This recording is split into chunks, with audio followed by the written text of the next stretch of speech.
From the moment he laid eyes on the woman standing before him, he knew she was going to be difficult. He did not know how difficult until she overtook every thought in his mind. He knew nothing about her, yet he craved her touch more than he craved his next breath, his next meal. What meaning would be behind moving beyond a kiss? He asked. Sometimes a kiss is just a kiss. She replied. And sometimes a lie told to oneself is still a lie. Zane did not understand the intense attraction he felt for Kate. He knew that if he kissed her once more, he would not stop until she sated the beast within him. What is that supposed to mean? Her eyes flashed. The urge to provoke her further was one he could not ignore.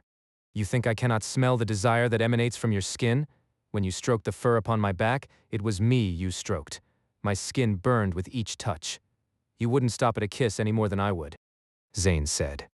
So, we'd have sex. Newsflash. People do it all the time. Zane couldn't figure out why her blasé statement outraged him, but it did. You would degrade yourself by having meaningless sex with a stranger you've known for less than 24 hours? He caught her hand as she swung at him, turning his body so she could not connect should she try to knee him in the groin again. Let go of me. She demanded as she tried to yank her hand free. No. He gripped her wrist. I said, let go of me. He watched in silent amazement as her eyes turned from green to red. His lovely captive had a temper befitting a goddess. She launched at him with an aggression he couldn't have prepared for. He countered the quickness of her hand with patience and perseverance. With each movement, she amazed him more. It impressed him that a lone woman would attack him with the ferocity of a trained warrior. With determination, he held fast to her wrist until he grew tired of her assault. With a supernatural speed, he snatched her free wrist and held her hands above her head. She was panting from exertion, her oval face glowing with the sheen of perspiration. He wanted to kiss her so badly he had to bite his tongue to maintain control. Feel better? He asked. You are such a jerk. Let me go. We have a situation to deal with and raging hormones will help no one, he said as he released her arms and took a step back, away from any swinging limbs. If you didn't feel the need to goad me, I could have explained why we were here and why we can't leave. She snapped at him. Zane had to turn his head to avoid her seeing his smile. That wasn't the situation I was referring to. I'm aware of why we are here and why we can't leave, he responded. He placed his hands on her shoulders and turned her around so she faced the scene in the one-room shack. He watched for her reaction as she took in the unique images presented in the room. While the outside of the shack looked no better than a leaning hovel, the inside may as well have been a castle. Is that? Kate's words trailed off as she explored. Her inquisitive nature was a force to be reckoned with. Zane watched her take everything in. He watched a blush rise on her neck and darken the features of her face.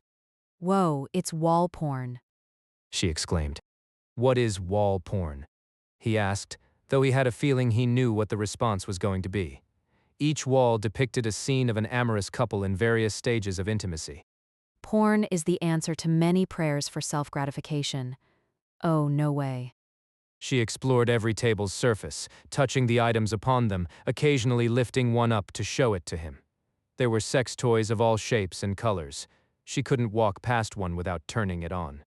Never let it be said the goddess doesn't have a sense of humor, he heard her mutter from across the room. Her amusement far outweighed his own. His life had spiraled out of control from the moment he took his first breath.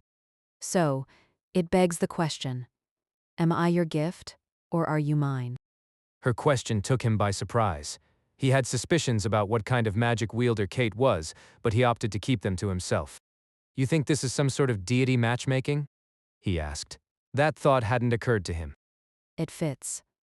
She'd stand to gain two powerful allies. She already knows I'm pissed about the whole I have no family aspect of my life. I'm not thrilled with her. I can't imagine you're thrilled with her for letting you stay almost dead for a few centuries. Kate lifted a bright pink object from the table and pressed a button. The head of the phallus-shaped object flickered back and forth at a rapid pace. I'm so keeping this, she said with a laugh. You are certain this is Goddess Noxia's doing? He didn't think it was. While her reasoning made sense and he could envision the goddess coming up with a scheme of uniting the people closest to her, something tickled his natural sense of danger. Something was not as it appeared to be. The sight of what she did next chased away any lingering doubt he had. She grinned at him as she brought the vibrating object to her face. First, she sniffed it and smiled. Her tongue darted out to circle the tip. Oh goddess, it's chocolate-flavored, good chocolate too. Zane swallowed the lump that formed in his throat, his stomach clenched as the beast woke. To his horror, he grew hard at the sight of her playing with the toy she had found. With a ragged breath, he closed his eyes. "Please put that down," he growled. He felt his control fray with each of her movements. You are such a stick in the mud. Fine, let us leave this porn palace and return to the real world. The Playboy Mansion is nothing compared to this place. With another laugh, she put the vibrator down. When she walked past him, her scent captured the attention of the animal deep inside. He wanted her. Despite the desire raging within him, he couldn't shake the feeling that something was wrong. The sense had served him well throughout his existence. He followed Kate back out the door. No sooner did he walk 2 feet from the front of the building when an explosion flung his body against hers. The heat from the blast ravaged the skin on his back. With his arms wrapped around her, they fell to the ground. A howl of pain ripped from his throat as the violent eruption tore at him. He could smell burning flesh and knew it was his own skin. Though darkness beckoned, he fought to remain conscious to protect the woman in his arms. The instinct to protect took over as he tried to cover as much of her body as he could to shield her from harm. His ears throbbed with echoes of the explosion. With each heartbeat, the pounding grew louder. He longed to give into the darkness threatening. Zane tried to lift his head to check on Kate, but the act of moving proved too painful for his broken body. He heard a soft moan from the woman beneath him. It was the last thing he heard. He let out a sigh of relief that she survived the blast and slipped quietly into the welcoming void of unconsciousness.